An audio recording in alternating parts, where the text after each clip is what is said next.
What would you tell me if I told you that one of the members of the Avengers team, the Defenders of Justice, is unable to even defend his own 6-year-old daughter? What is worse is that he himself is the greatest danger to that little girl. It seems like a great scenario for a movie, right? Well, not in this case. I really recommend that you stay seated wherever you are and pay close attention to what I'm about to tell you, because in this video, I will talk about how the real-life Jeremy Renner would definitely be the greatest enemy of the brave Hawkeye of the Avengers. The story is heart-wrenching, so make sure you can go through it without punching your device. Let's get to it. It is very likely that after today's video, you will not look at Hawkeye the same, and most probably the actor Jeremy Renner, who has played this character, will forever be erased from your memory. But before doing that, I want us to review how Jeremy Renner got to where he is now. So let's get to it. Right from the time Jeremy decided to take drama classes at Modesto, California, Modesto Junior College, he knew that this was the one thing he loved the most. From that moment on, he knew that he did not want to waste his time on anything other than acting, and that is what he did.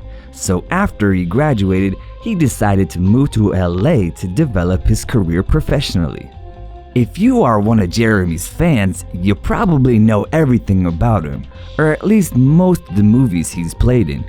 But for the ones that don't know, here is a review, and soon after that, we will get into what he had done that has jeopardized his reputation. I promise it'll be quick. Right, so Jeremy debuted in 1995 with the movie National Lampoon's Senior Trip. But after appearing on some TV shows in 2002, the actor got his most serious work in Dahmer, where he played the serial killer Jeffrey Dahmer. He got so much into the character, and it was so well received that he gained a nomination for the Independent Spirit Award for Best Lead Male. Could it be that he got so much into this role that it actually affected his real-life personality as well? Well, guess we're about to find out. Just so you guys know, Dahmer was not the only movie that gave him recognition. In 2005, Jeremy also masterfully embodied the skinhead Neo from the movie Neo Ned, and that granted him not only the nomination, but also the Best Actor award at the Palm Beach International Film Festival. If you don't remember any of these movies, it's probably because you met Jeremy after 2011 when he joined the Marvel Universe as Hawkeye, the best archer on the planet. Since then, and up until this year, the actor has defended the Earth next to the Avengers. Or, well, guess I should say only his character did save the world. The real him though, it's time for the actual story. Since he divorced his wife, the Canadian model Sonni Pacheco, with whom he barely lasted 1 year of marriage, Jeremy's personal life and now his reputation have plummeted. According to People, after the breakup, both agreed that the actor would pay child support of $13,000 per month for his daughter Ava, who is now 6 years old. On top of that, Renner should pay also an additional 5% if his annual earnings exceeded $2.3 million. And for that reason, when in 2017 the actor appeared in the number 17 spot on Forbes' list of the highest paid actors of that year, with $19 million, he obviously had to take a few extra green bills from his wallet and give it to his child. Oh, and also last year, Jeremy's earnings were estimated at $11.4 million, so the same would go to that year. Getting a divorce for sure costs a fortune, but the positive part of that is that according to reports, any excess cash goes into the account that is set up for their daughter's college fund, and if there is still anything left, it will all go to her once she turns 27. So for the minors that are watching this video, make sure you have a supervisor cause parental guidance is strongly suggested now. Recently, Sonni Pacheco accused her ex-husband of physical and emotional abuse to the extent of threatening to take her life. According to the documents presented, Pacheco said that once she witnessed an incident in which he allegedly said that he was suicidal and put a gun in his own mouth. Once she left the room, he fired the gun into the ceiling. That is a serious level of Dahmer we're talking about here. So much more information is also added to this case with the article that was published in the Daily Mail. In the piece, two of the actor's ex-girlfriends confirmed the harmful behavior of Jeremy that has already been exposed by Pacheco. Not only that, but also they gave a lot more information that added fuel to the fire. If you don't believe me, check this out. The first one, Carmen Orford mentioned that Jeremy had a secret Snapchat account that he used only and exclusively to send and receive you know what kind of adult content. The most disgusting thing, which I'm not sure if it is true, it's according to Carmen, the username of the account was the initials and date of the birth of the little Ava. Just how disgusting can one be?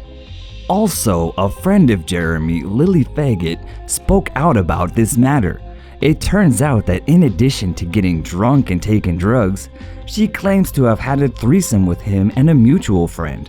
And all of this happened while little Ava was at home. According to Faggot, she didn't realize Renner's daughter was at home until after she was done having fun and was leaving the house.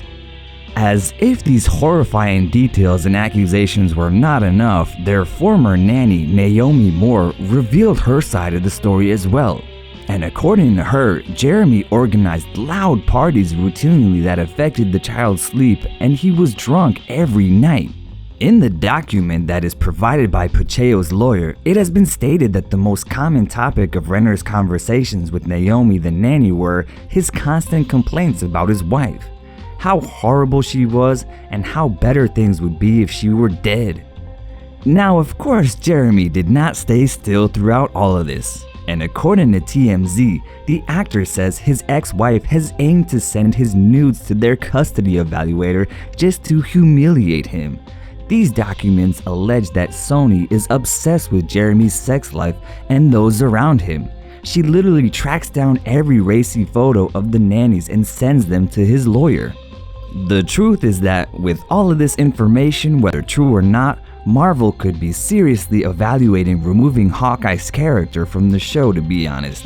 I'm not sure if it's a good idea to have him as part of the Avengers either. As far as Jeremy is concerned, he remains focused on his career as a producer, musician, and a real estate agent. For those who don't know, in 2011, the actor and his partner Don Handfield established their own production company called The Combine, where several productions such as The Founder, about the real-life Ray Kroc, founder of McDonald's, or the History Channel series of the Knights Templar called Nightfall.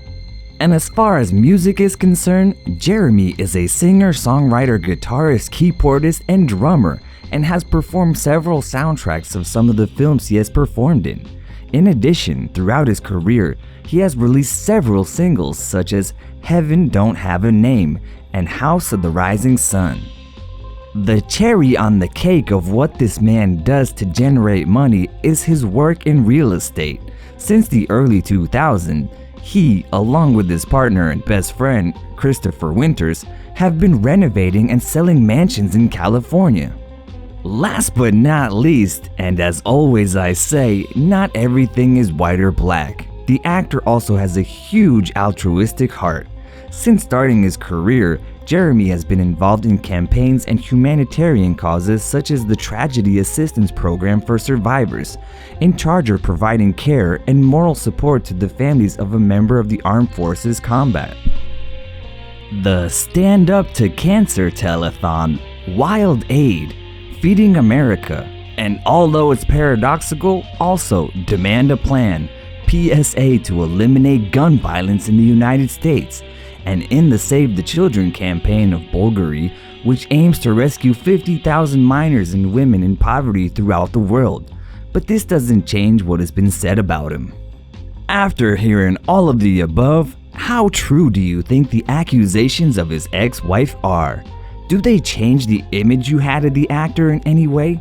Let's talk about it in the comments, and don't forget to subscribe to stay up to date with Curious Sips. Until next time.